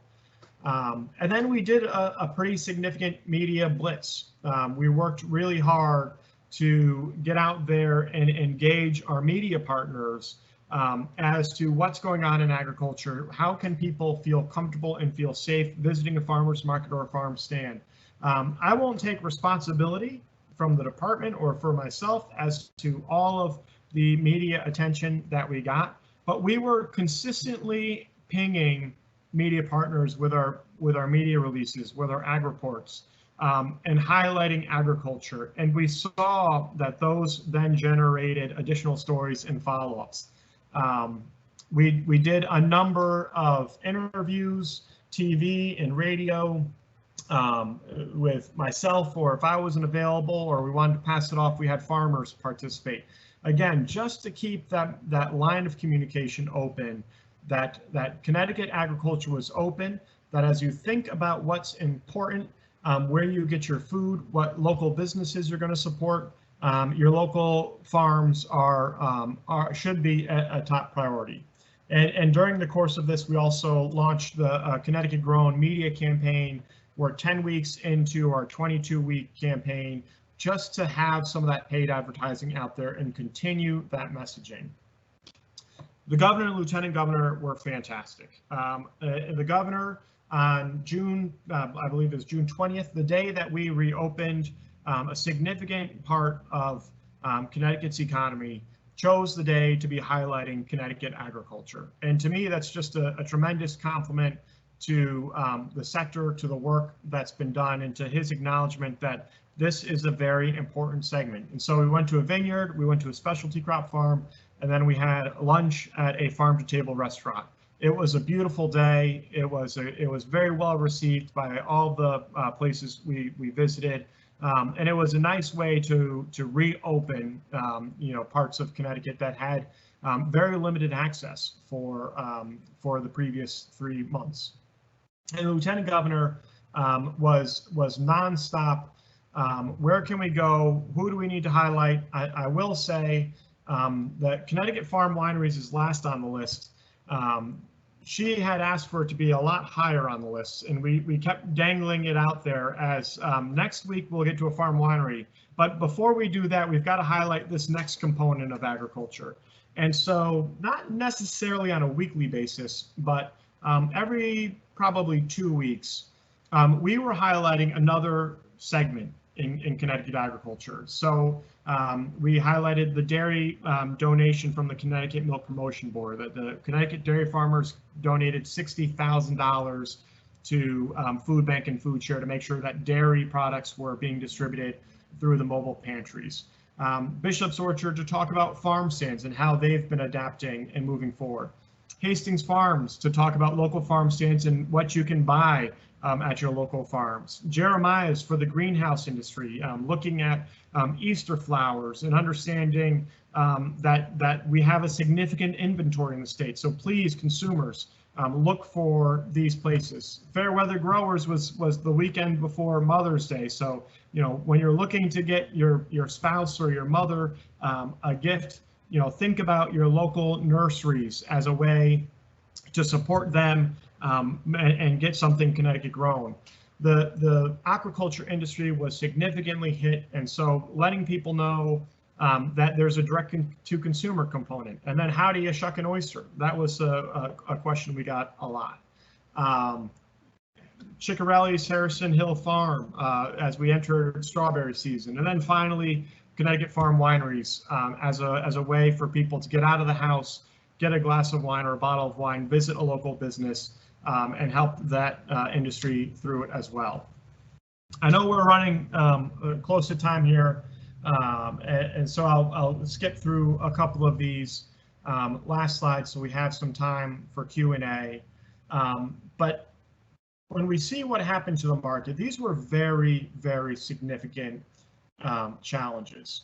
The dairy industry saw a 40% price collapse over the course of about 6 weeks.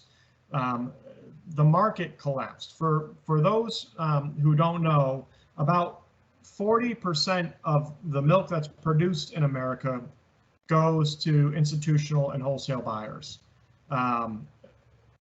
A significant amount of the market goes into butter, into cheeses.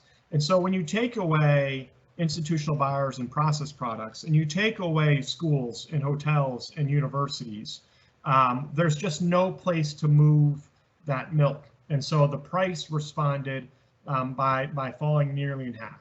And 2020 was supposed to be the year of the dairy rebound. And so working through a number of months of that price collapse really has hurt the dairy industry. The co-ops have put in production caps as one of the responses. Interestingly enough, consumer purchasing is up by about 5% this year over last year on a month-to-month basis. So consumers are purchasing more milk from the grocery stores than they have previously. At the very beginning, there was a tremendous spike in grocery store sales. That has calmed down a bit, but still it's up about 5%. In the nursery and greenhouse industry, a significant amount of the Easter sales were just lost, that the markets were no longer available. And for some of the businesses, that can be 70 to 80% of their annual revenue. So that's a pretty significant loss.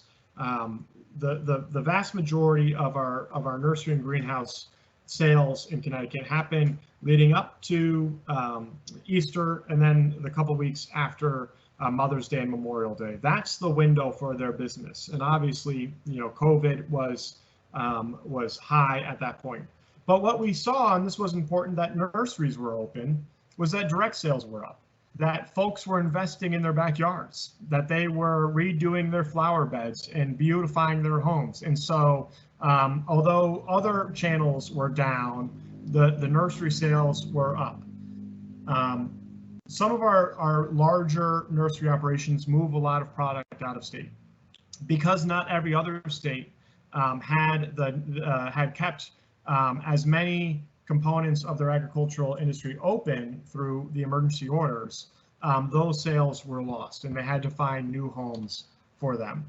Aquaculture had to shift from a wholesale market where over 90% of the production went into wholesalers to direct sales, and this created a lot of business challenges. And we helped out with a number of producers with their social media campaigns. Folks that had never needed to get on Facebook or Instagram or Twitter were now finding that that was the only way to communicate with potential consumers. And so that was a pretty significant shift. Sales were holding pretty strong for this new channel up until about the week after July 4th. And as over the past 4 weeks, the sales have really collapsed again. The wholesale markets, although with the return of restaurants, we thought we would see that pick up. It hasn't yet. The direct sales have kind of topped out, and so we're going to have to come back to aquaculture and find another way to help them.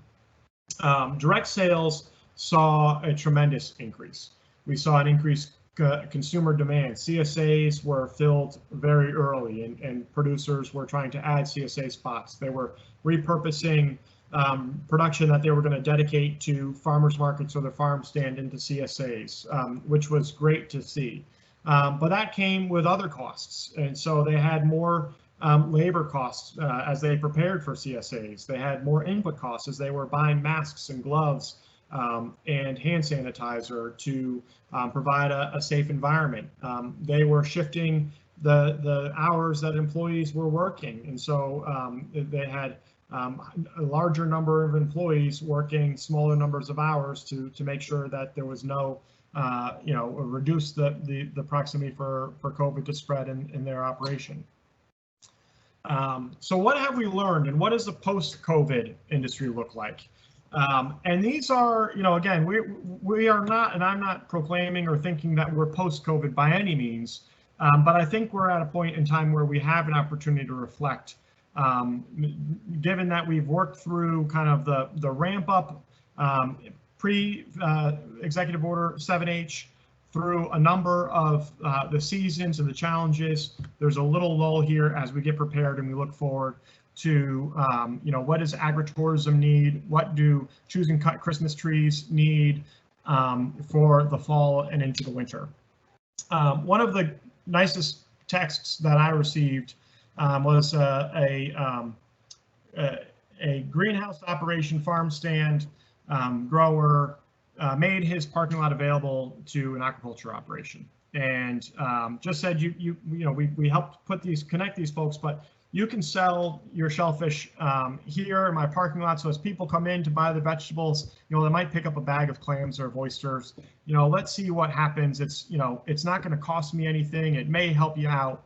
And so he was sending me some pictures, and that it was just a tremendous sale opportunity for that shellfish operation. That they were very desperate to find homes and places to sell their product, and this was one that they continually sold out of. And I just thanked him for making it available, for being that responsive to the needs of other segments. And he just texted back that farmers help farmers. And that was one of the most uplifting texts that I've received, or communications through all of this, because it's so very true that we have seen businesses and communities lift each other and provide the support for those that have significant challenges. Just also want to highlight that state service sometimes gets a bad rap, and I do think that the Department of Agriculture demonstrated that we could be nimble, that we could be forward-thinking, and that we could also be responsive. And we did this through remote staff capacity.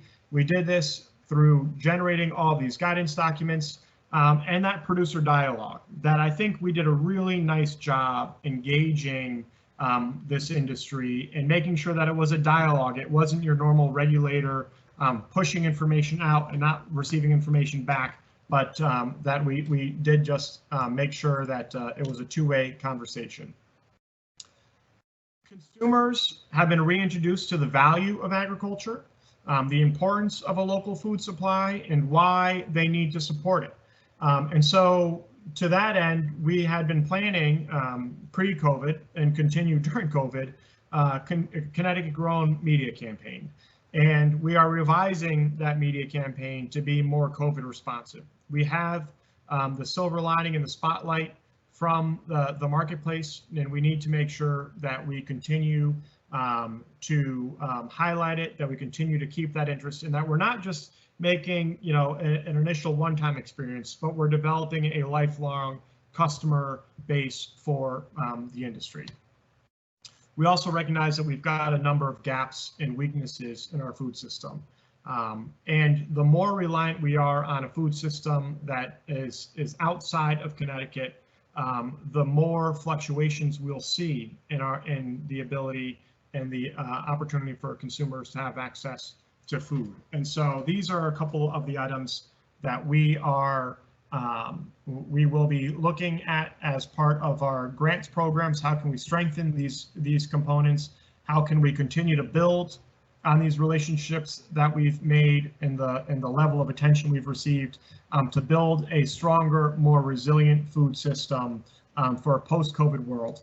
I also think, and I know Terry's been very engaged in this, that a number of our partner organizations swap out COVID for climate change, and climate change would require the same response to our food system. And so there are many reasons why we should be making these investments and responding this way, not just to COVID, but COVID highlighted it in a very short period of time that really put it under a microscope and raised it to a level that a lot of people weren't seeing.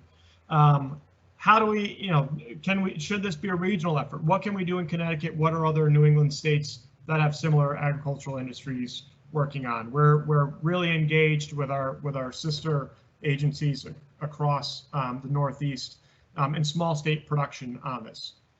Is this a flash in the pan, or will this be a sustained attention? And I think it's our responsibility as an industry and department to make sure that it's sustained attention. And then there will be a new economy out there. And what does that look like? How do we need to respond to it? Institutional sales will be gone, but as we've seen, more consumers are buying more Connecticut grown goods. So how do we respond to that? And what does that new normal look like? That concludes the formal part of my presentation.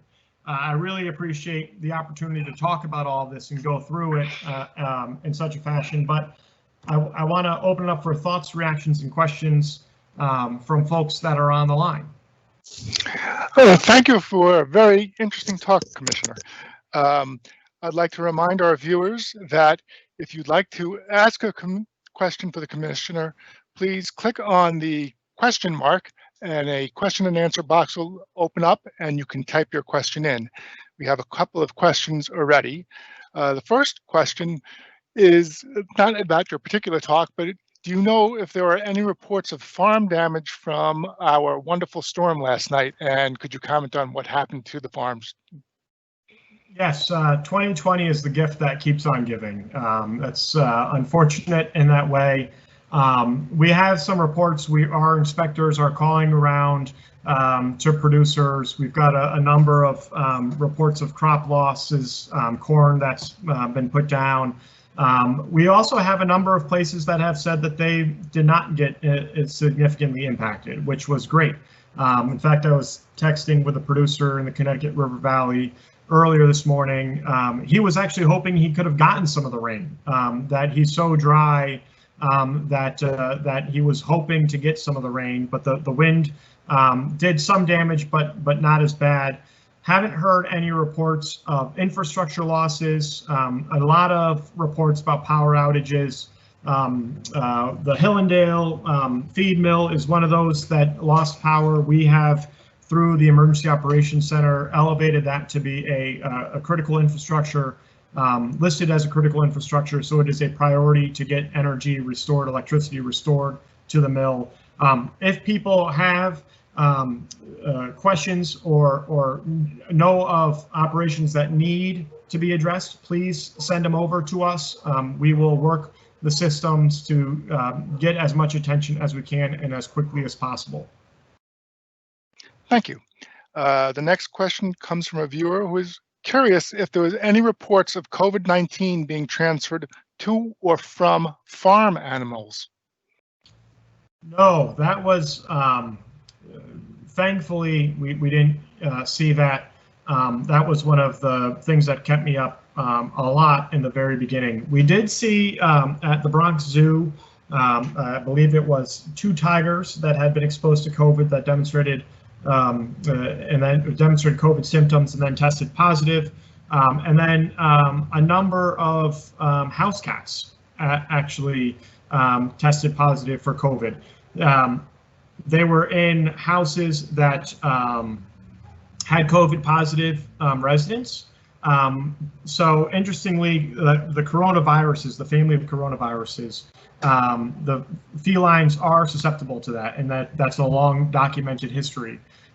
So it wasn't that surprising that cats got it. Thankfully, cats could not then return the favor to other humans. And so it was a one-way vector, which was pretty significant. And actually, our state veterinarian worked on one of the cases in New York that was a COVID positive feline. Well, thank you. The next question concerns immigrant farm workers. Do we know if they were affected by the COVID-19 process or if their visas issues were resolved? So to my knowledge, everybody that had a request in received the employees that they were expecting. From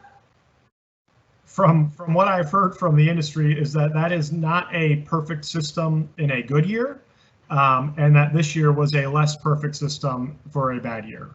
But so although employees had challenges with travel arrangements and arrival dates, they did get to their farms eventually. They were able to work through it, but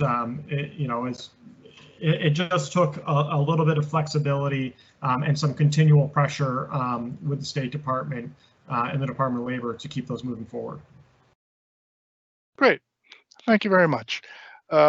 Next question is, do we have any idea or estimates of how long it is going to take for the ag sector in Connecticut to have a good economic recovery?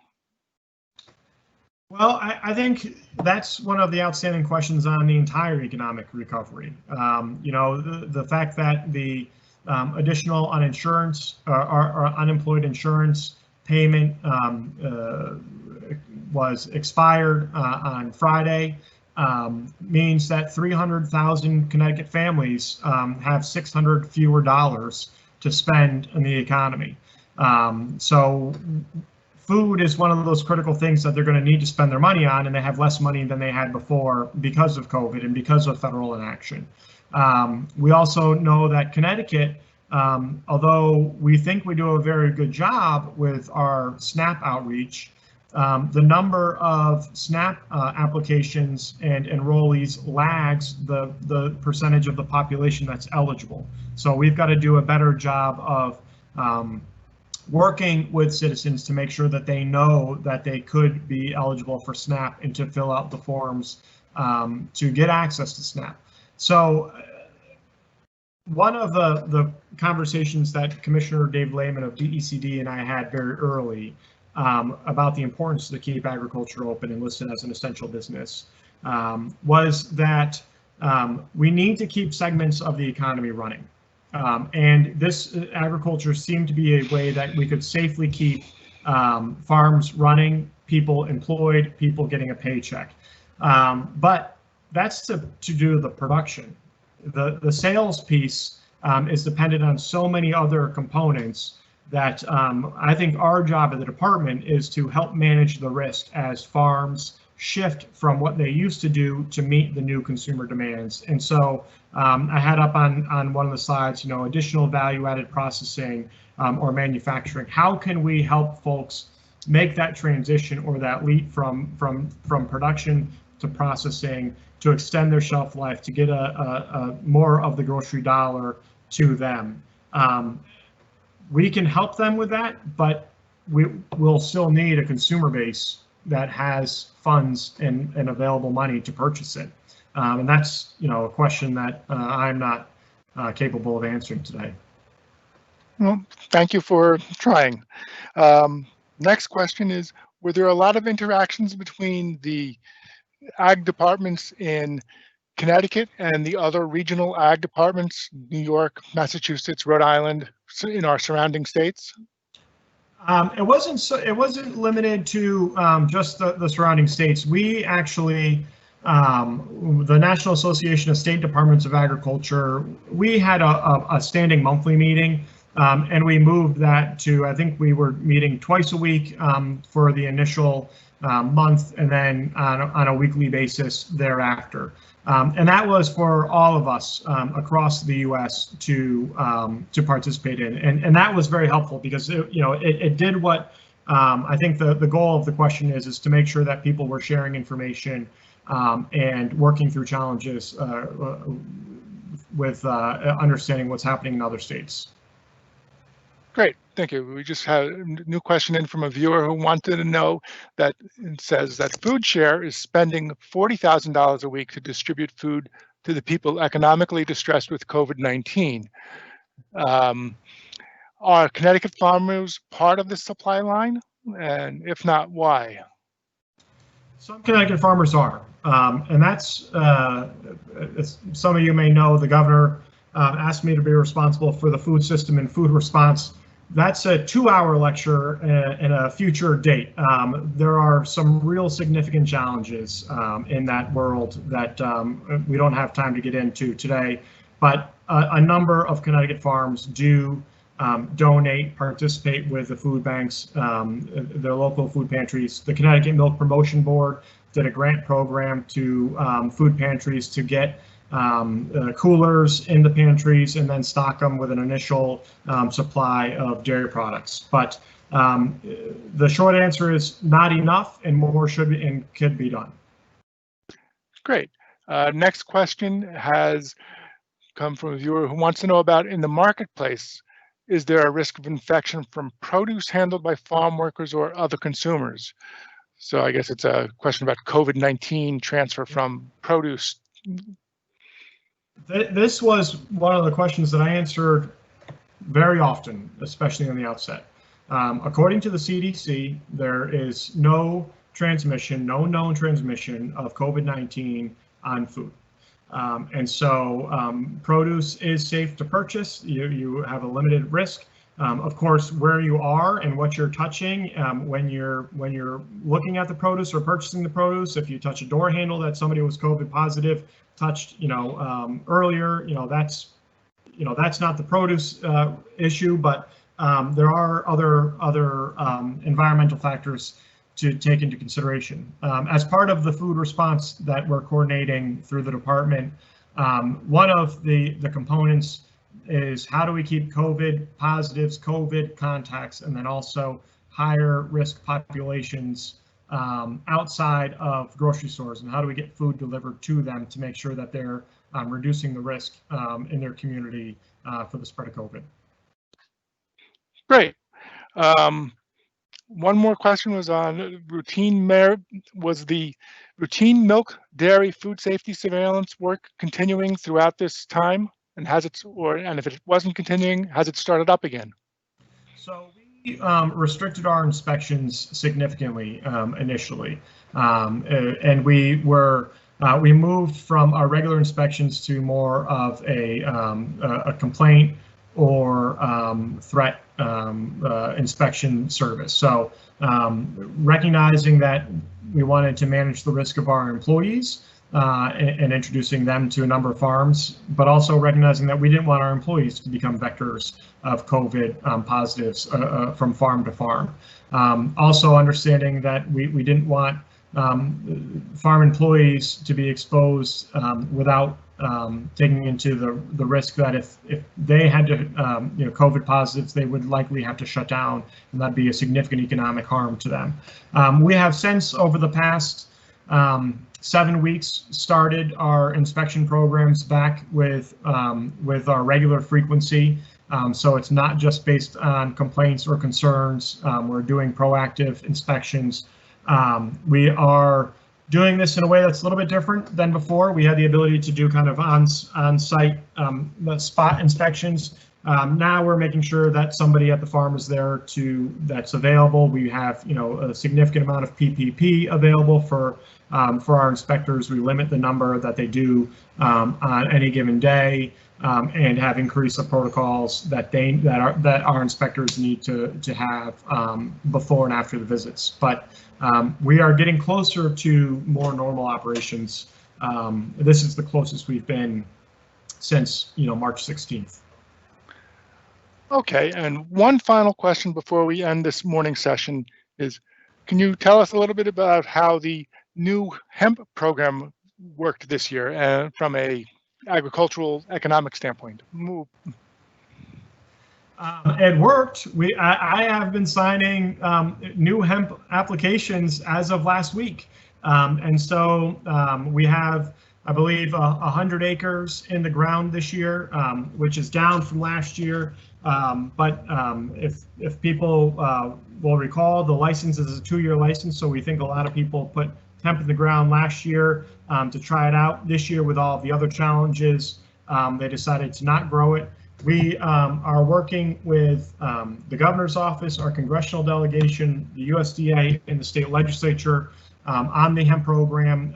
The USDA released their interim final rules on October 31st of 2019, which required that state programs revise their state hemp programs in alignment with the internal final rules, and gave us 1 year to do it. In October, November, December, January, and February, that seemed very doable. And so I had been engaged through the National Association of State Departments of Agriculture with working with USDA on ways we could address the hemp program. Once the legislature went out of session and we've had limited ability to get any legislation passed, we have some real serious concerns about what the future of the hemp program will look like. And we're trying to be very creative on ways to keep that program alive and make sure that interested hemp growers can do it legally and safely and understand what their responsibilities are on November 1st. Great. Well, Commissioner, I really want to thank you for spending the time with us this morning. It was a really interesting talk, and thank you for responding to the questions. I'd now like to turn the program back over to Dr. Jason White for any final comments before this morning session ends. I'd like to remind our viewers that we will have a live question and answer session that starts at 1 o'clock. To tune back in, but in the meantime, go view all the wonderful exhibits and talks that are available, and they will stay available for a while. It won't be just today, so you can go view them then. Dr. White, you're back up.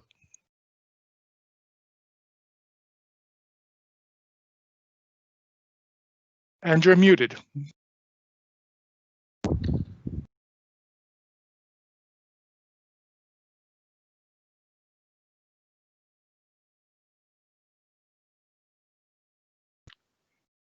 You need to unmute, Jason.